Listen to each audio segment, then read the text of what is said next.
Greetings! Stay a while and listen. To me, MarauderEX, as we play more Record of Lodoss War Deedlit in Wonder Labyrinth, which I may just shorten to Deedlit in Wonder Labyrinth. But, you know, it is a Lodoss War game. So, God, I feel like I needed to do a video at the beginning just discussing a lot of the lore to cover so much, because I know there's a bunch of stuff I haven't even begun to cover, and I don't even know. Also, supposedly there is something up here that I missed that we can't deal with just yet. Oh, we can. There we go. Oh god, I don't actually want to deal with you just yet. You are big and mean and nasty. And I want no part of that, but I do want this. This is MP up. And I believe there's an item up here as well that I can't get to yet. Yeah, because I can't jump up there yet. But we can kill him. Come on. Come over here, Billy. Kobold. This troll is just, I want no part of that, so we're just gonna run. Even with this sword, which is stronger than I'm supposed to have normally at this stage, he is just I want no part of that. I need to level up. Alright,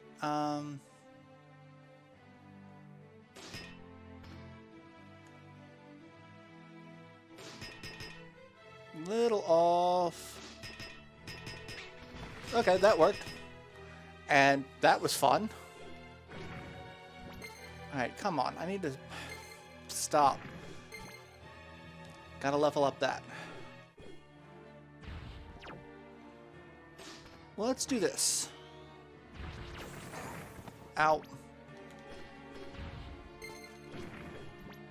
And this is why you always have one thing at level 3. Alright, we're just going to do this and get back to level 3 on something. There we go. And then we will heal.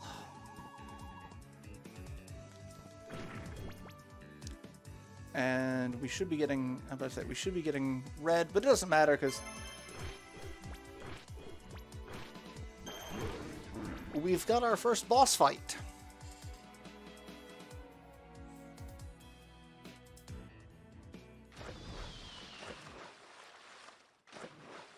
And it's a dragon. Abram. Alright, so Abram is one of the 5 legendary dragons that was tasked with guarding a treasure of the ancient magic kingdom. Abram had the soul crystal ball, which was it could retrieve a spirit from the afterlife and bring it back. And paired with the staff of life, it could bring someone back from the dead, which is the plotline of the Dreamcast game. They bring Emperor Beld back to life. Abram, I believe Abram was freed by his curse by Nice, who was...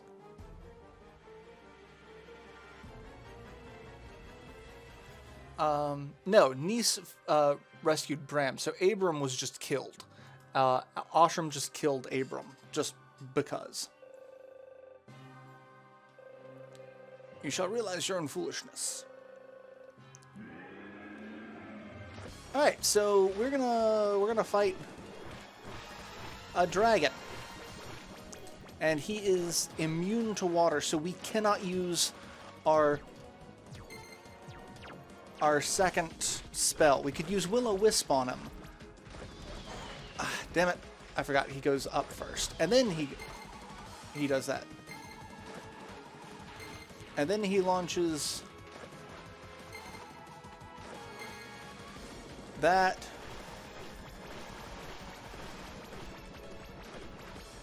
And switches to this.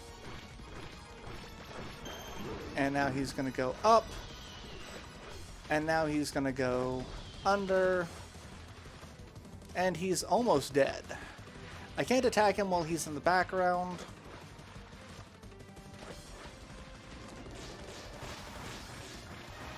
Ooh, almost. Almost got hit by that. But Abram goes down. And he drops the Soul Crystal Ball.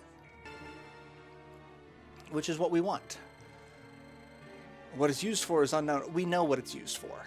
If you've watched the series, you know what it's used for. So there were 5 treasures. You had the Crown of Knowledge, Mirror of Truth, Scepter of Domination, Soul Crystal Ball, Staff of Life. The whole series kind of revolved around Ashram, the Black Knight, trying to get the Scepter of Domination. And that was kind of the creator of the series showing that charisma is not a dump stat. The whole premise of the Scepter was whoever wields it has absolute charisma, and people will do anything they say. So it is the Scepter of Domination. And with that, his goal was he was just going to take over the world. He served Emperor Beld on Marmo, and Beld was like, I want to unite the continent under one banner. And Ashram's like, damn good idea, let's do that. And then Beld dies, and Ashram's like, screw this, I can do it myself. I am just that good. Just that good. And when we get here, sliding. Press down an A. Sliding will change into invincibility technique. So we can glide with Sylph, and we have kind of an invincible dash. Except it's not an invincibility dash, and that I think is kind of just a lie, honestly. Alright, so we want to go down here. There's really nothing we can do here yet because there's a yellow barrier that we can't open. We can go this way.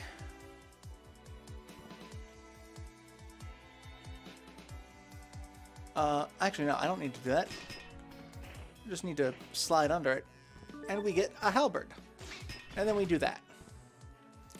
And the halberd is not as good as the sword that I've currently got. So I'm going to be sticking with that.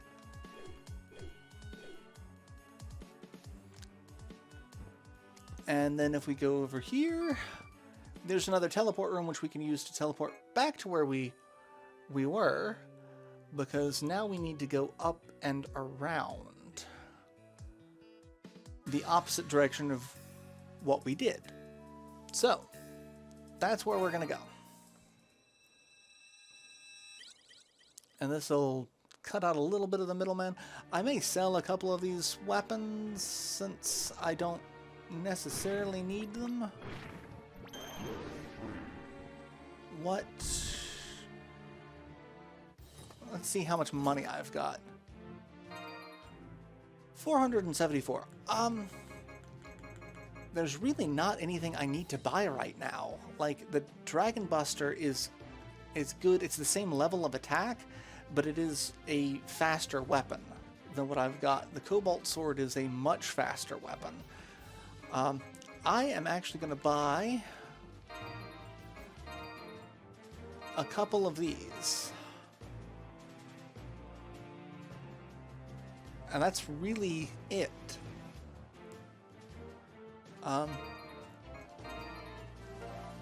Because I don't need anything other than the sword for a little while.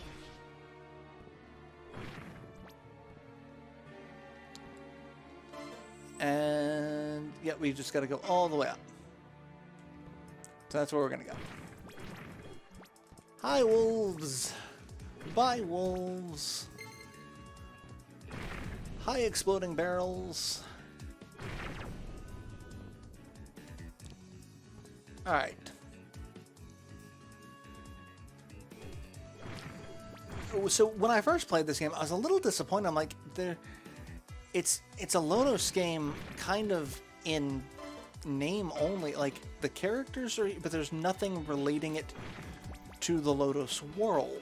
There's nothing relating it to the Lodoss story. And it wasn't until I got through the game that I learned that, how the story takes place. So, things to note. Also, I do love that. That's a good way to get some XP. I forgot that there was I could have used that teleport room to cut out even more. But I was being derpy. This is where we want to go. I believe this is where we want to go. So that door closes. And then we want to... I'll reconnect that area and then we can go over here. Oh, I forgot about that.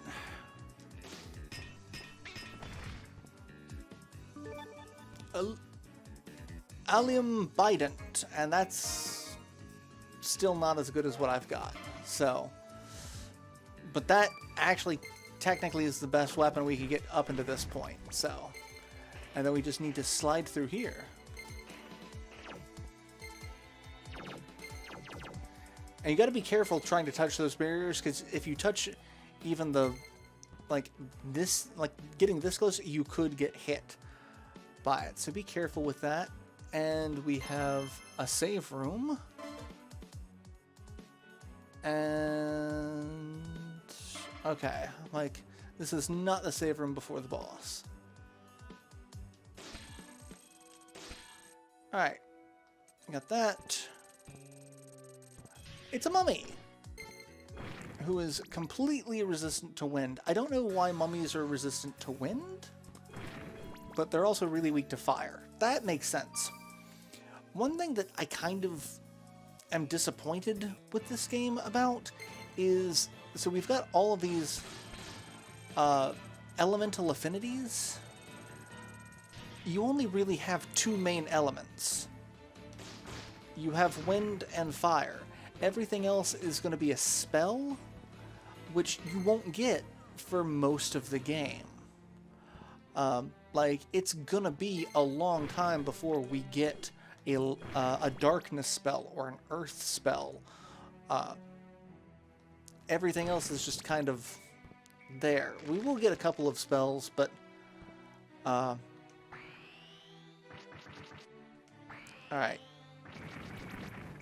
Like, I just need to clear out some space. You guys are kind of in my way. Yeah, so just that little bit of resistance goes from 2-hit kill to 1-hit kill. And this is, yeah, this is where I'm supposed to be going, because there is something up here that I can't do at the moment, because we do not have a high jump. So we'll be coming back for that. And then this door is going to try to kill us. Door imitator. And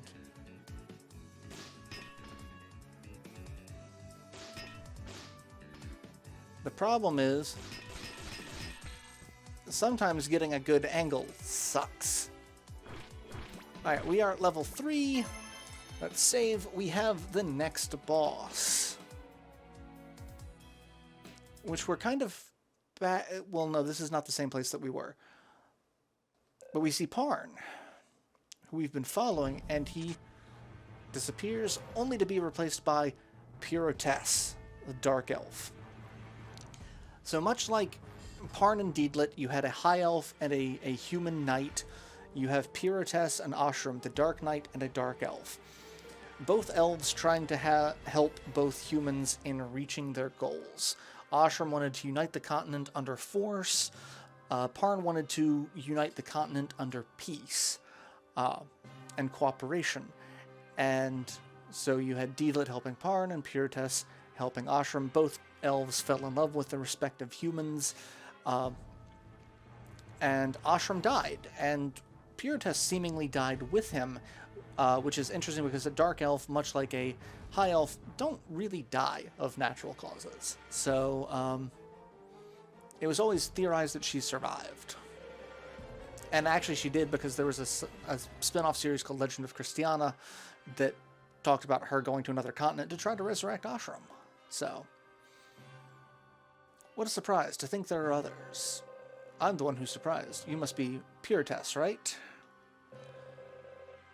Don't you call me by that name. If you're just a test for me, then I'll have to eliminate you. Even if you had no reason to fight me, I have reason to fight you. Alright. Damn it.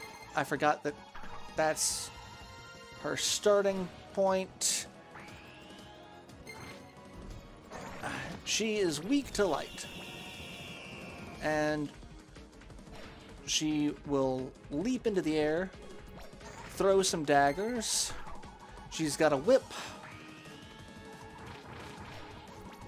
And really all I have to do is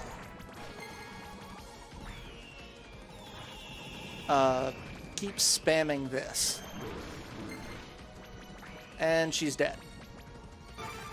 She didn't even get to her full attack range. Spamming spells is going to be the way to beat all of these bosses. Every single one of them. So strong, but I've gotten what I need. She stole the soul crystal ball from us while we weren't looking. We shall meet again. And that is the end of stage 1. And now we are in stage 2, which I don't know what the stage names are because they're in Japanese, even though this is the English version of the game. Well, actually, this is the import version of the game, so it has English text. But you would think that that would have been added. Alright, so now we are in stage 2, which I should probably bring up the map for stage 2 because I don't know what it is that I'm doing. Oh, so we do get the double jump here. Okay. Because it shows us that we can go back to a couple of parts of stage 1. Alright, so I don't know where I'm at. Okay, that's where I'm at. So we are going the right way. Pixies. Again, pixies are very weak to dark, but I don't have a dark ability. There's a zebra, which is the first weapon we get that is stronger than Soul Crusher. And it is a new attack radius. So I will be using this sword for a little while. And yeah, we want to keep going up. And kobolds. So we finally get to see these guys. I mean, we've already seen one. We get to actually deal with it. Save. We get a new bow called the Hat Trick, which is neat because it shoots 3 in a row. And then we also see Woodchuck. Woodchuck. Hey, Deed. Have you escaped? Where is this place? Well, this is like a gambling den. Gambling's the best way to quickly drum up military funds. You never learn, do you? You won't regret trying it. If you ever feel like gambling, let me know anytime. Alright, so there is something that you can do for gambling that and I don't have it I didn't have it quick linked. There is a way to kind of cheat that, again, it's a good way to get money quickly. Let me see, trying to find. There is a way to make money easy. Make a bet with, that's for the Steam. Curious anti-cheat system. Okay, basically it's if you can start the game, place a bet, if you won, but and reset, but it'll actually mess with you. Here we go. Level up, enemy dice, grinding, stonks. Easy way to farm up piles of gold, way more than you could ever use. Go to Gambler Woodchuck in Stage 2 and put in large bets on numbers 9, 10, 11, and 12. If you win, you get a massive profit. Be sure to save after winning. If not, reset the game and try again. As of update 0.6.2.9, if you reset the game to gamble again too many times, the gambler will comment on you cheating, and if you continue to do this even more, the gambling game will go on cooldown for a while. So, let's see, because the game is actually super complicated. So, small 4 to 10, big 11 to 17, so 9, 10, 11, and 12. In this game, you guess the number produced by rolling the dice, bet money on your guesses, and if you guess correctly, you win the allotted amount. Guess wrong, and the dealer keeps your money. One type, big or small. Bet on small for a roll of total 4 to 10, big on a total of 11 to 17. If all three dice are the same number, you lose. Oh, that's any triple and you lose. That sucks. Bet type straight. The more number appears in dice, roll 3. By pair. Guess which numbers. Or bet by total. I guess that's the one you want to do by total. Doubles. So you can bet on a lot of things. So, I haven't actually done this. May Chaza, God of Fortune, smile upon you. Alright, so 9. Let's just do 10 each. And now 9, 10, 11, and 12 is what it says, right? And then let's roll. Rolls 3 dice. 15. I lose. So I'm out 40. Let's try it one more time and see if we get something from it. Because at most I'm out 80 gold. Yeah, 13. So yeah, that's not exactly the best odds. But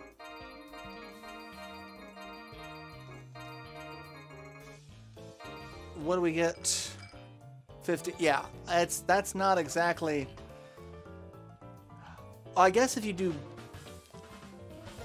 big bet and then 9. Oh, I can't do that. I can't do that at all. And I can't remove it, so I'm just getting rid of all of my money. But hey, I got that. You're the winner. So I got 120. Holy crap. I made more.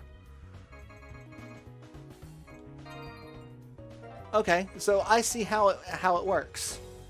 Now, that's I get the statistics of it. So there we go. But hey, we got some money. I got more money than what I started with. So go ahead and save. And I guess I'll go ahead and end this episode here, because I've got a bunch to explore in Stage 2. So I will see you all in the next installment. So till then, later everyone.